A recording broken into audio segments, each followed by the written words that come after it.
مەسەد ئەو ڕۆژەی دەمانەوێت قازانجمان نەبی بەس بفرۆشین. باسی ئەوت کرد کە ناوی بلاک فرایدێشمان گۆڕیوە و ئەم ڕۆژ داشکانمان کردووە.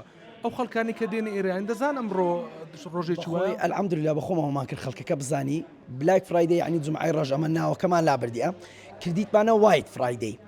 وایت فرایدەی بەخۆی لە دنیای یەک ڕۆژە ئەویش لە ئەمریکای دەکرێت بەس ئەمە کە لە کوردستان ئەشیاکەی مەمەسەد زیاتر لەسەر جلک و بەرگ و ئەو شتانەیە سعر هەرزانە بەس بەعامەت و ئەشیای کارەبایی ساری هەرزان نییە.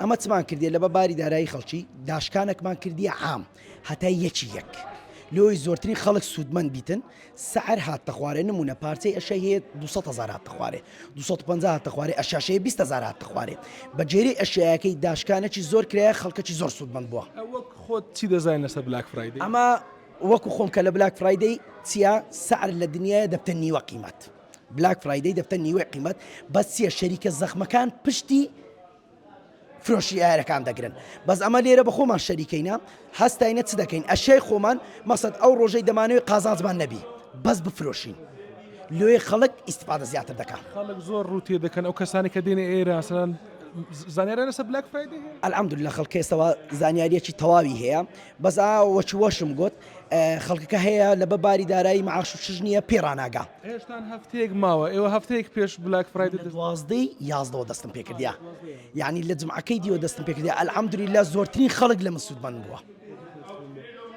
بە بەراورد بە مانجی ڕابردوو فرۆش زیاتر بووە؟ زۆر زیاتر بووە ئەلحەمدوللا لە فەزلی خوای گەورەیە.